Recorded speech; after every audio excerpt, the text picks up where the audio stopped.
Bernardo. Amém. Eu li uma frase esta semana que de nada adianta trazermos nossos filhos para a igreja se não levarmos Jesus para dentro de casa. É forte isso, né? Às vezes a gente é um frequentador de igreja, mas a gente às vezes, na nossa casa, Jesus nem entra lá, está do lado de fora. E que isto seja contrário na nossa vida, né? A gente traz e a gente vive Jesus lá na nossa casa. Amém? Glória a Deus. Vamos orar ao Senhor. E eu sei que Deus vai falar conosco nesta noite. Amém? Pai bendito e maravilhoso, eu louvo e exalto o teu nome. O Senhor é Deus acima no céu e o Senhor está aqui conosco também. Ministra agora pelo teu Espírito Santo ao nosso coração, meu Pai amado. Usa a minha vida. Pequeno sou, cheio de falhas, mas o Senhor é bom. O Senhor é um Deus que fala e alimenta o teu rebanho. O Senhor conhece todas as pessoas que entraram aqui nesta noite, cada homem, cada mulher. O Senhor sabe, meu Deus amado, da necessidade. Eu peço ao teu Espírito Santo que fale aos corações.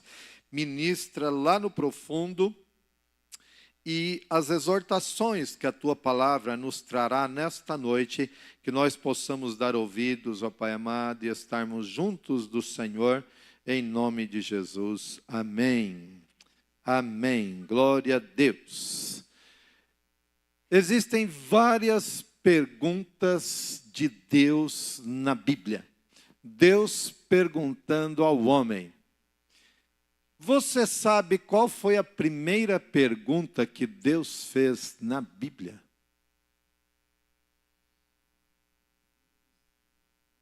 Como é que é?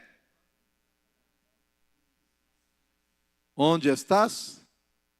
Para quem? Para Adão. Os irmãos tão bons tão sabidos, né? E onde está isto, né? Em Gênesis 3, 9. Coloca aí para nós, por favor.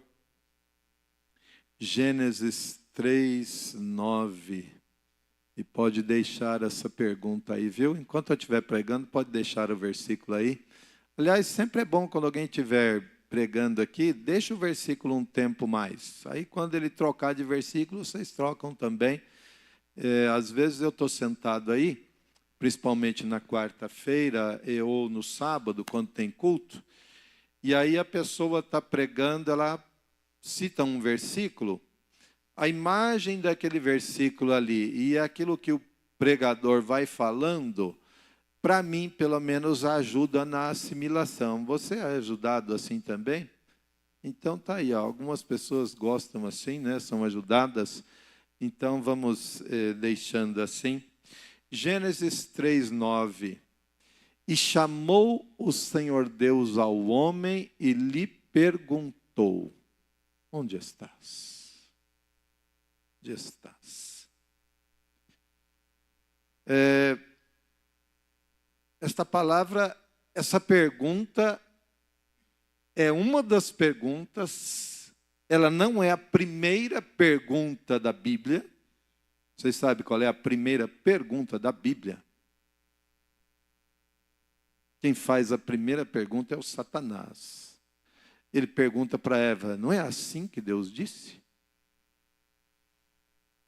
Aqui é uma pergunta de Deus: onde estás? E antes da pergunta, Deus chamou o homem. E chamou o Senhor Deus ao homem. Nesta frase aqui, irmãos, nós temos uma indicação de uma interação direta entre Deus e a humanidade.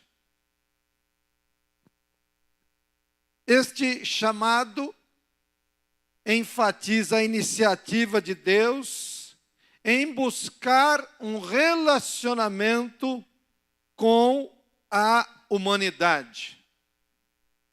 Deus é amor. Deus é amor. E mesmo que o problema estava com Adão,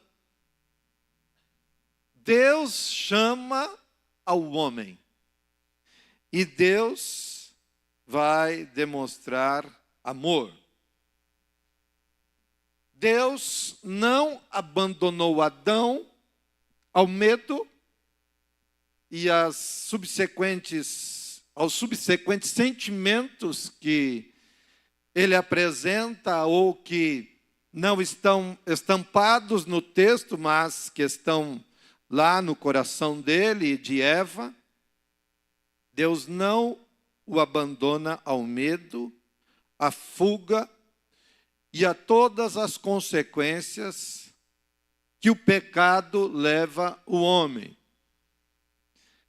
Deus vai tratar com Adão aquilo que Adão e Eva fizeram. É claro que trouxe consequências, mas eu gostaria de enfatizar aqui essa busca de Deus. O homem faz o problema. O homem arruma a caca, né? Não é assim que a garotada fala, fiz caca. O homem arruma o problema. Deus não vem com o chicote.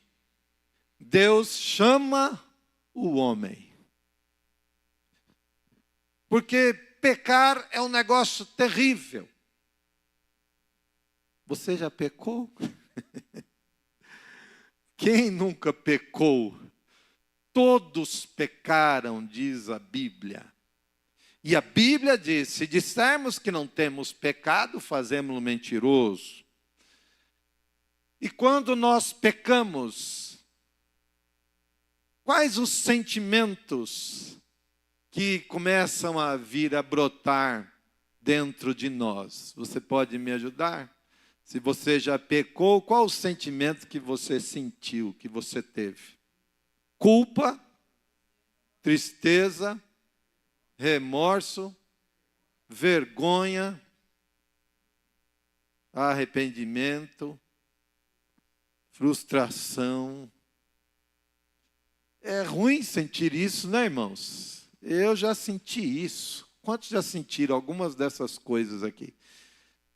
Graças a Deus que nós sentimos isso. Significa que nós somos pecadores, mas nós não vivemos uma vida de iniquidade, que é o pecado continuado. Nós não somos iníquos. O pecado na nossa vida, ele é um acidente. Nós não saímos de casa e falamos assim, oba, mais uma oportunidade para eu fazer coisa errada. É hoje que eu vou pecar mesmo, porque o pecado vai me trazer umas coisas boas. O pecado não trouxe nada de bom para qualquer pessoa. O pecado trouxe estas coisas que os irmãos citaram aí. E o pecado, se não resolvido, se não chamado por Deus para um tratamento, se não levado a Deus para o tratamento, nos levará à pior das consequências, que é a morte espiritual, a morte eterna. Morte eterna. Então nós vemos aqui, primeira frase aqui, chamou o Senhor Deus ao homem. Porque o contexto diz, todo mundo sabe o que aconteceu, não é? Eva come do fruto proibido. Como é que era mesmo o nome do negócio, da fruta? Maçã, não era maçã? Quantos acham que era maçã? Quantos ouviram dizer que era maçã? Pois é. Há muitos anos, há séculos, um problema linguístico do latim, a nossa língua inclusive vem do latim, né, o português, tem duas palavrinhas no latim, malus e malum. Malum, macieira, malus, mal. Alguém lá atrás, há séculos, ele disse o seguinte, é a maçã, malus malum. Ele houve uma confusão, um adiantamento linguístico, E por isso que quando a gente ministra sobre exegese aqui para os alunos em interpretação, no seminário a gente fala para eles assim: calma, não sejam apressados, deixem o texto dizer para vocês e avaliem com profundidade essa exegese. Não sejam apressados na hermenêutica, que é a interpretação. E isso foi subproduto. E daí criou-se a história da maçã por causa de Malum e Malus e essa confusão linguística. E aí chegou-se erroneamente à conclusão de que Eva comeu maçã e de que deu maçã. E aí essa história perdura e ela tem a maçã, vai ter uma conotação sexual e etc. e tal, mas isso é pura bobagem. Uma especulação em cima de uma ideia errada. Deus está chamando este homem que fez uma coisa subproduto de um engano, de um convencimento. Deus chama este homem. E aí aparece a primeira pergunta de Deus na Bíblia: onde estás, Adão? Onde você está? E o título da mensagem de hoje é: onde você está? Esta pergunta é muito mais profunda do que uma localização geográfica. A questão ali com Adão não é localização geográfica, porque o GPS de Deus é muito bom. Deus sabe geograficamente. E quando Deus pergunta para Adão: Adão, onde você está? Deus faz uma pergunta retórica, porque Deus não precisa da resposta, porque Deus sabe geograficamente e posicionalmente, com respeito ao pecado, com respeito à vida, com respeito ao ato praticado, Deus sabe exatamente, mas a pergunta de Deus para Adão é: o que está acontecendo, Adão? Que situação é essa? É sobre uma situação espiritual. Onde você está espiritualmente falando. Geograficamente nós estamos aqui. E é possível estarmos aqui sem estarmos aqui? Porque nós podemos estar aqui corporeamente, mas espiritualmente nós podemos estar em outro lugar. E até do ponto de vista dos pensamentos, a gente pode estar em outro lugar. O nosso corpo ocupa um lugar no espaço, mas espiritualmente pode ser que nós estejamos longe. E Adão agora está longe. Adão e Eva estão longe, espiritualmente falando. É sobre como ele estaria daquele momento em diante. Adão, como fica a sua vida agora, Adão? Espiritualmente falando. Deus o confronta sobre sua situação, sua condição consigo mesmo e com Ele Deus. Qual é a nossa situação agora? Conosco mesmo e com Deus. Você está bem consigo mesmo? E eu não estou falando porque evangelho não é uma condição financeira. Jesus não veio à terra morrer numa cruz para a gente trocar de carro. Não, ele não veio à terra com essa finalidade. Não é essa a situação do Senhor Jesus. E não é este o nosso problema. O nosso problema, irmãos, é maior do que financeiro. Se nós temos um problema espiritual, isso é maior do que um problema financeiro. Porque um problema espiritual chamado pecado, não tratado, não resolvido, não chamado por Deus para um acordo, para um conserto, e conserto com S, e depois um conserto com C, que é uma aliança, que é um propósito, que é um estar com Deus, não mais afastar-se dele. Se nós não tivermos isso, irmãos, isto vai matar a gente. Isso vai complicar o problema da eternidade. Porque onde estaremos na eternidade? Aqui a gente pode estar em qualquer lugar, pode estar lá em cima, pode estar embaixo. Mas e espiritualmente na eternidade? Deus está perguntando para Adão. E essa pergunta, ela ecoa em toda a Bíblia. É Deus chamando ao povo para o arrependimento. E ele disse, olha, de madrugada enviei os meus profetas. Quantas vezes Deus falou com Judá, com Jerusalém, se consertem, se consertem, se consertem. Eis o inimigo, eis o inimigo, eis o inimigo. E aí o que aconteceu com o povo de Judá e Jerusalém? Não deu crédito aos alertas. Deus chamando o povo ao arrependimento em toda a Bíblia. Adão queria correr de Deus. Deus queria que Adão corresse para ele. É interessante, né? O pecado nos faz querer correr de Deus. O pecado nos faz querer correr de Deus. E eu não sei como você encarou o pecado, né? Quando você cometeu algo que você falou, isso é pior. E aí pode ser que alguém tinha confiado em tuas mãos uma responsabilidade espiritual. E você falou assim, eu preciso dar um jeito nesse negócio, porque não vai dar certo. Eu preciso correr dessa responsabilidade espiritual. E é isso que o pecado faz. É isso que o pecado faz. Adão quer correr de Deus.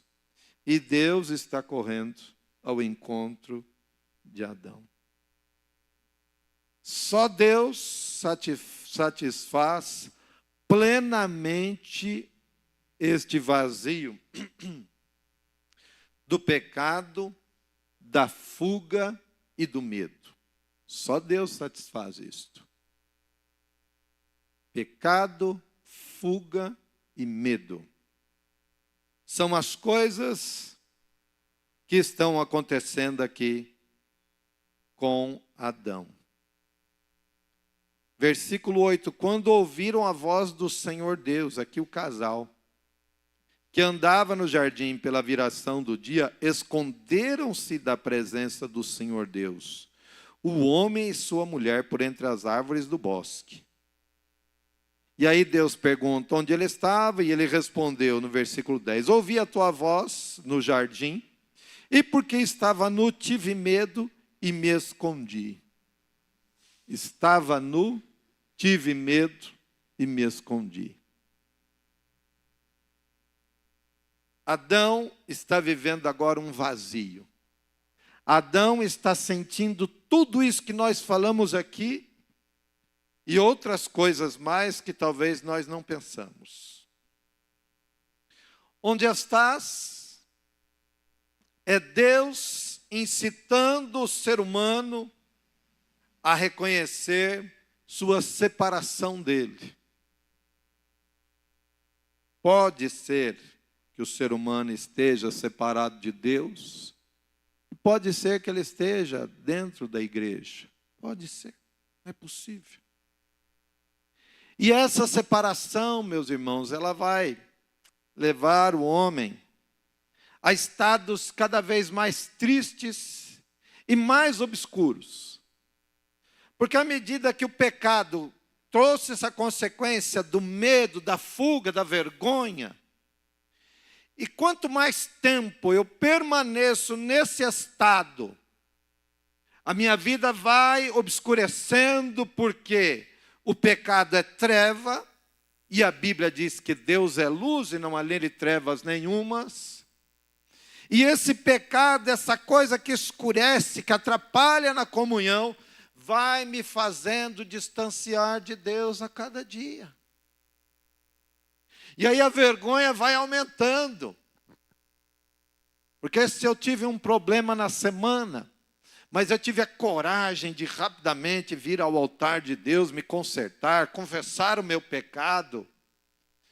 Eu estou resolvendo a coisa rápida, mas o tempo vai passando e Satanás vai envenenando mais ainda a mente. É isso mesmo, agora você não é digno. O pecado traz sentimento de indignidade. Quem sou eu para orar?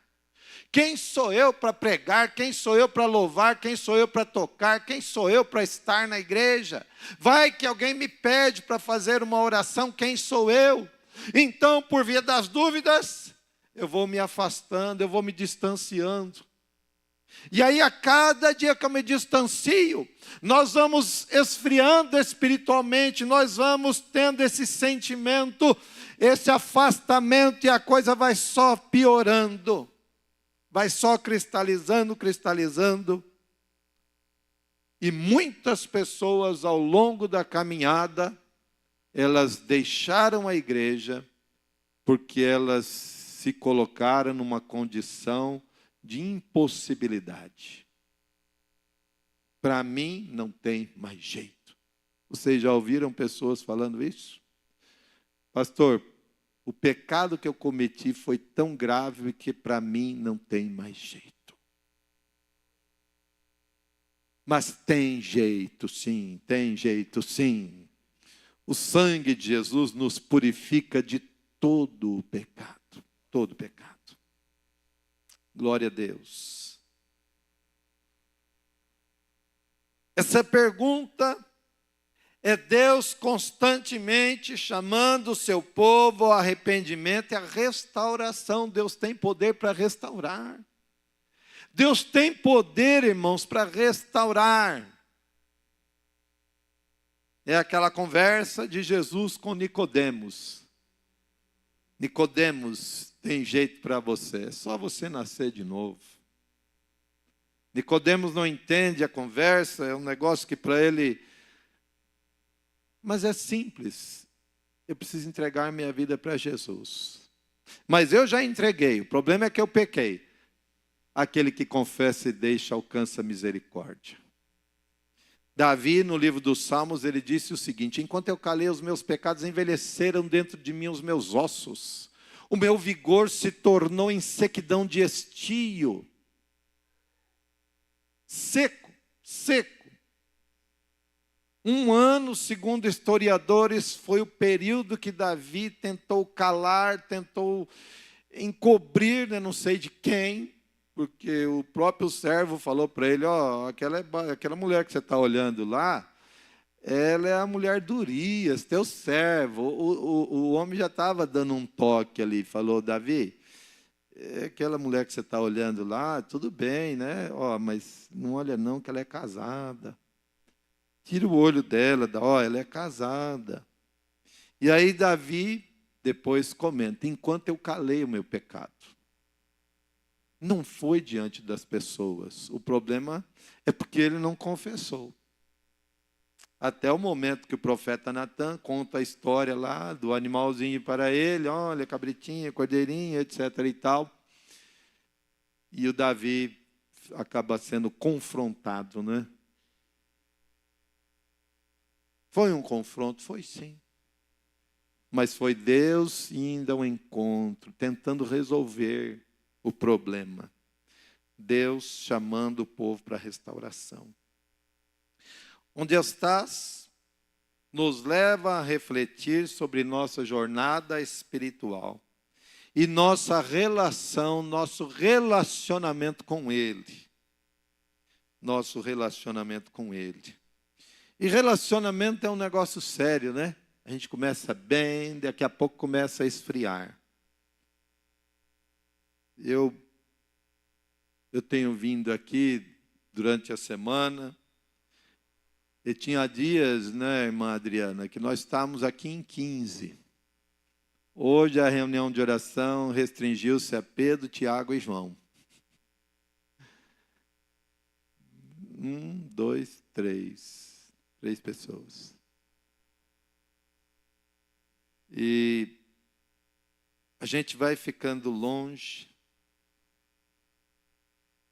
O que acontece? Nós cansamos do relacionamento com Deus? Deus deixou de ser bom? Nunca. A Bíblia diz que se nós formos infiéis, Ele permanece fiel, porque Ele não pode negar-se a si mesmo. E aí eu pergunto para você, onde você está agora? Você está aqui, espírito, alma e corpo? Onde você está?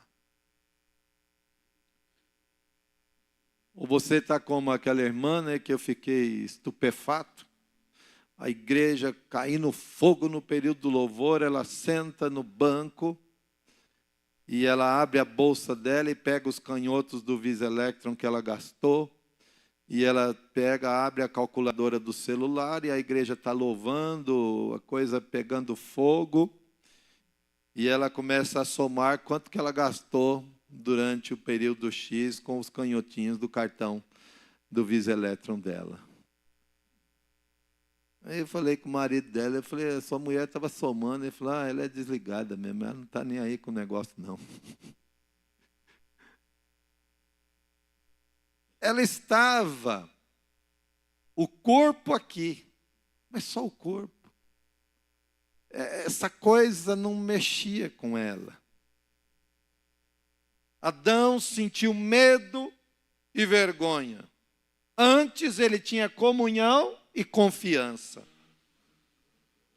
E toda proposta que o diabo prometia, vocês vão ser igual a Deus, vão ser conhecedores, vocês vão ter um conhecimento elevado.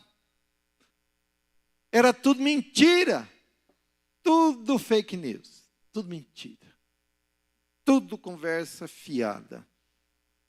O diabo prometeu uma coisa tremenda, e é isso que o diabo promete mesmo.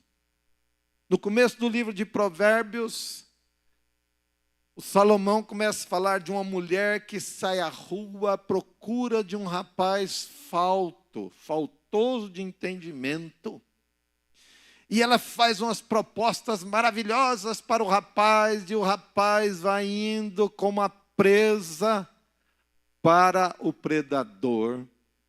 E a Bíblia compara isso com o basilisco, que é uma serpente fabulosa, que mata suas vítimas. E era para esse lugar que esse jovem estava indo.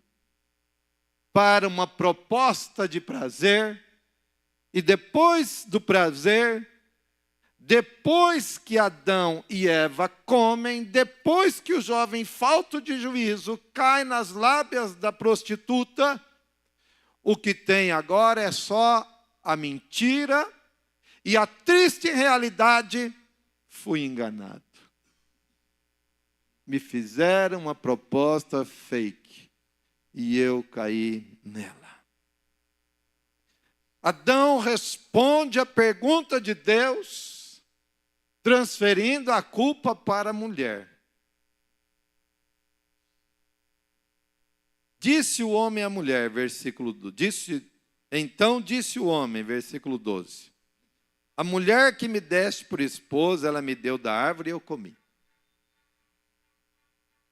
Eu não sei quem é o culpado da tua vida. Quem é o culpado de você estar assim? Quem é o culpado? Para Adão foi confortável, né? Falou assim, Senhor, eu não vou assumir esse negócio não, esse BO aí não é meu não. É dela. É fácil, né?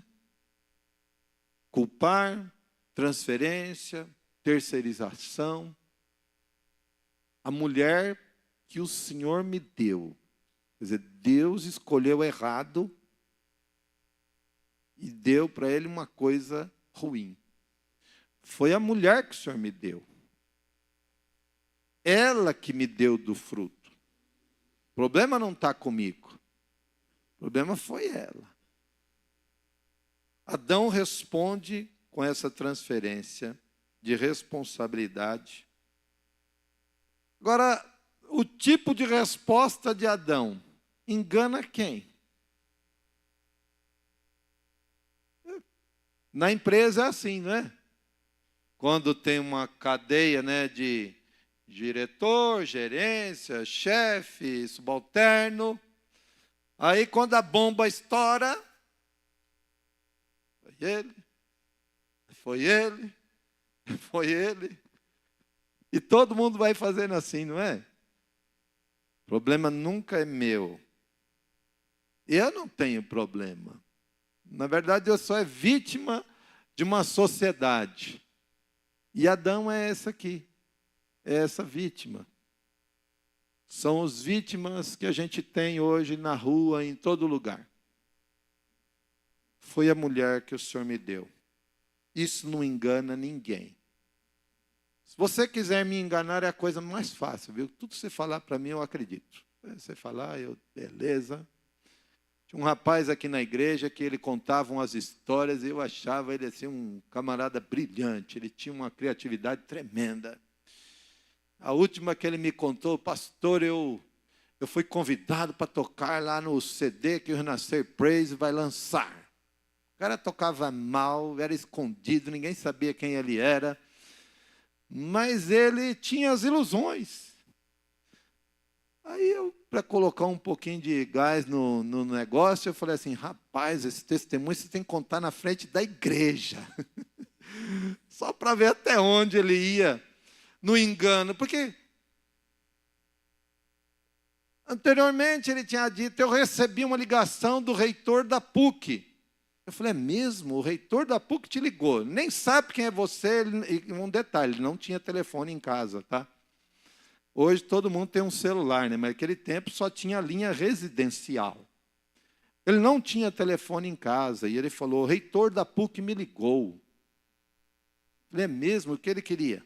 Não, ele falou para mim para eu ir lá na PUC e eu escolher qual o curso que eu quero, porque ele vai me dar. Eu não vou pagar nada. Rapaz, tu é um abençoado mesmo, hein? E aí, na historinha lá de gravar lá o CD, eu falei para ele contar o testemunho na frente da igreja, mas ele não teve essa coragem, não.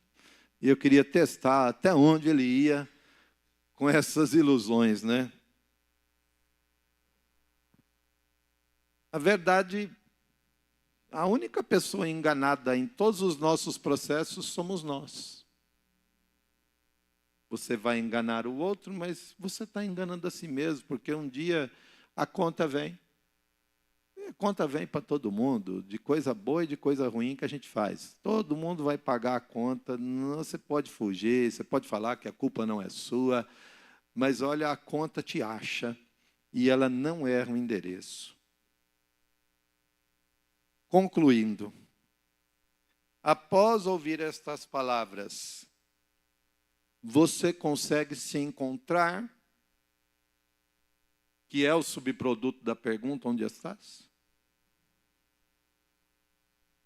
Se sim, você pode fugir e tentar se esconder, ou não. E assim eu termino esta mensagem, e que cada um de nós possa refletir. Se temos um problema parecido com esse, deixa claro que Deus está vindo ao nosso encontro e nos chamando para resolver essa situação em nome de Jesus. Amém? Você pode fechar os teus olhos por alguns instantes. Eu quero orar com você. E se você tem um concerto para fazer com Deus, eu te convido a ficar em pé aí onde você está mesmo. Os irmãos estão de olhos fechados, isso é você e Deus, não precisa contar qual que é a situação. E você vai falar para ele, Senhor, eu me encontrei agora, eu percebi onde eu estou. E eu percebi que o lugar onde eu estou, o Senhor tem algo melhor para mim e eu aceito o convite da restauração, porque o Senhor me ama. A mensagem hoje não era para dar bronca, não era para pegar no pé. A mensagem era para dizer, Deus te ama e te ajuda, e Ele me mandou aqui, Ele te trouxe aqui para você ouvir que Ele quer te ajudar, que Ele te ama e Ele pode e Ele vai te ajudar.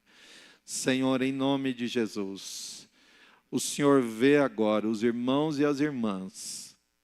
O Senhor contempla cada coração, Senhor amado. E eu te louvo, Senhor, meu Deus amado, porque o Senhor nos ama e nos ama tanto.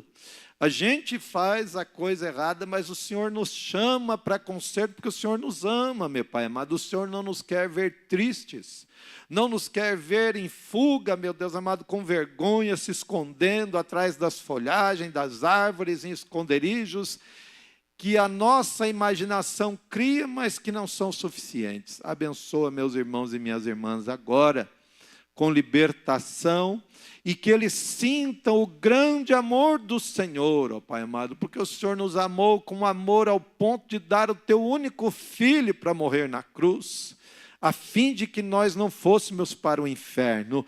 E o poder da cruz é tremendo, Senhor, e é agora que ele também está operando. Resgata vidas hoje, Senhor, em nome do Senhor Jesus. Amém, Jesus, amém. Glória a Deus, glória a Deus. Você foi abençoado, irmão? Glória a Deus. Compartilha do amor de Jesus com alguém que você conhece, tá bom? Durante